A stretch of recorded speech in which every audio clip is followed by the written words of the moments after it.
What if your plane had to land on a runway that's carved into a cliffside? Or one that ends just steps from the ocean?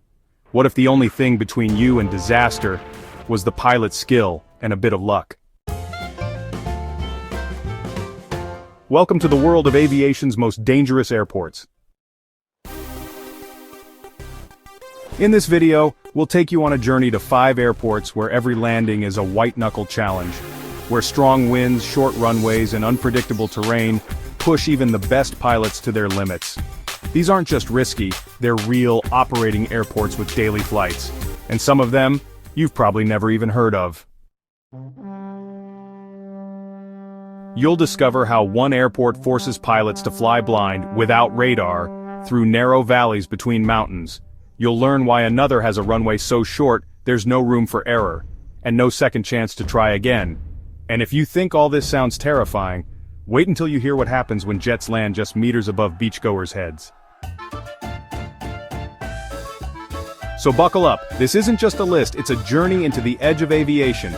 Stay with us till the end to uncover the full story behind each heart-pounding landing zone. Welcome to Explore Aviation. If you love flying facts, thrilling stories, and behind-the-scenes secrets of the skies, subscribe now, and hit that bell icon so you don't miss what's coming next.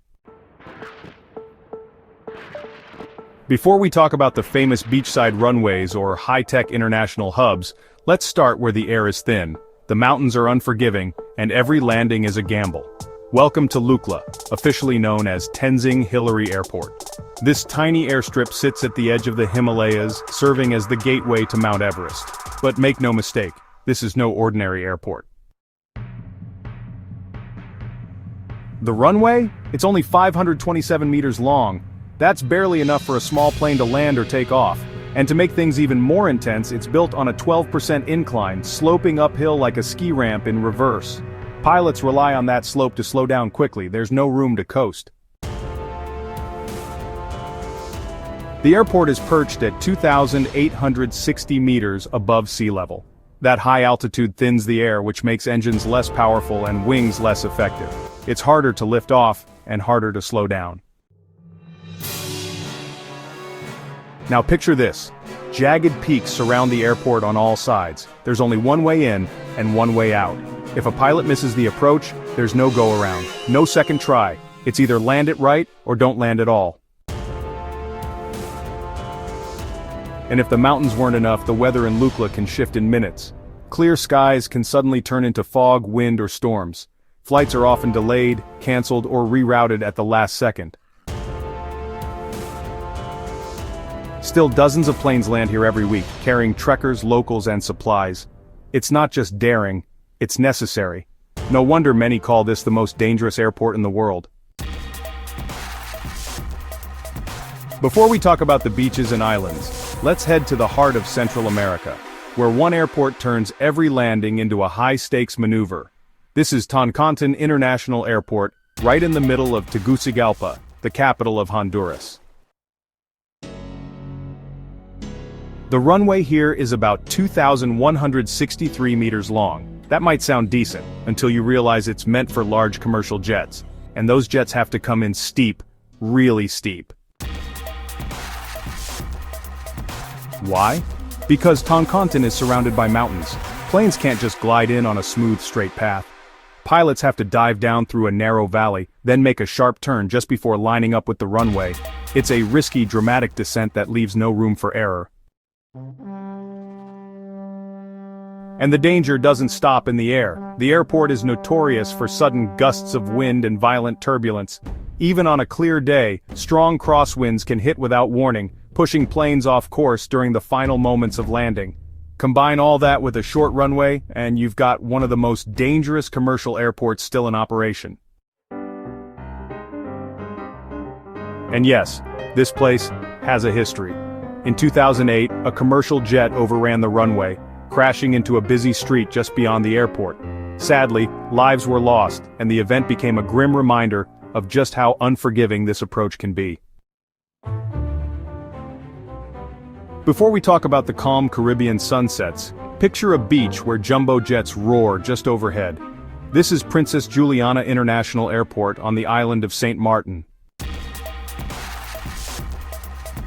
Pilots must fly a low-altitude approach over Maho Beach. They dip below 30 meters, skimming the turquoise water and the heads of astonished tourists. Touchdown has to be perfect.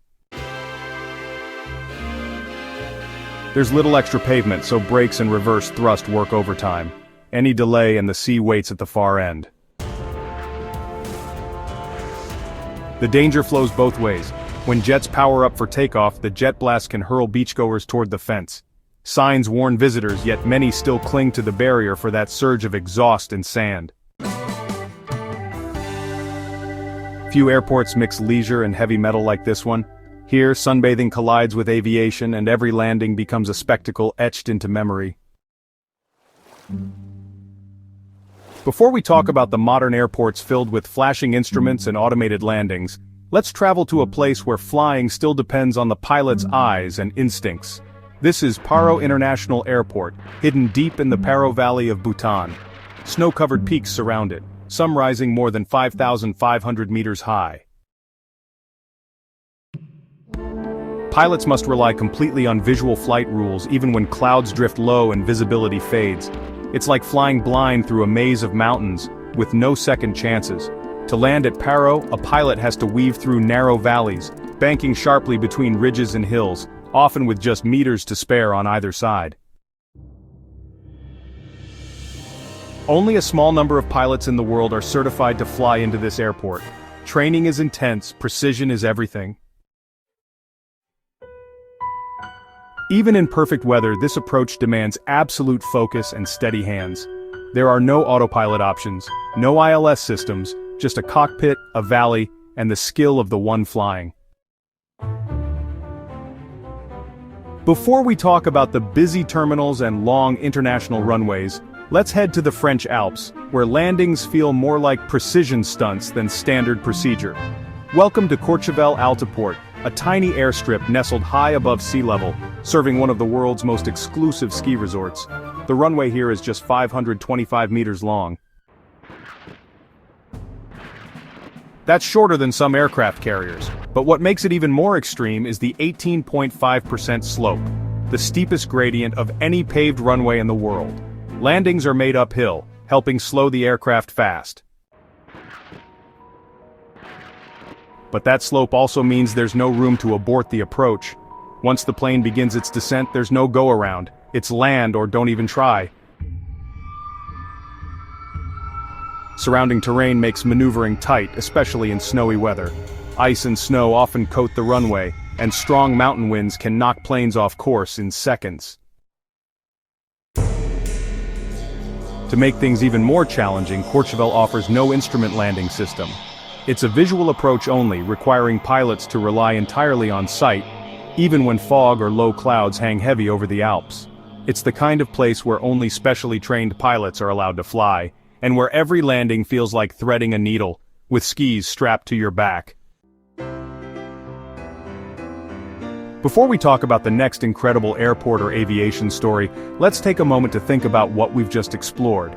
These airports push pilots to their absolute limits, testing skills, nerves, and precision like nowhere else on Earth.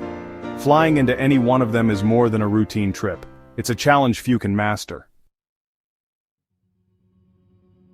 Have you ever flown into any of these airports? Or maybe you've experienced a landing that felt just as intense? Share your story with us in the comments below. We'd love to hear what it was like from your perspective. And if you enjoyed this deep dive into some of the world's most dangerous airports, don't forget to like this video, subscribe to Explore Aviation, and hit the bell icon so you never miss an update.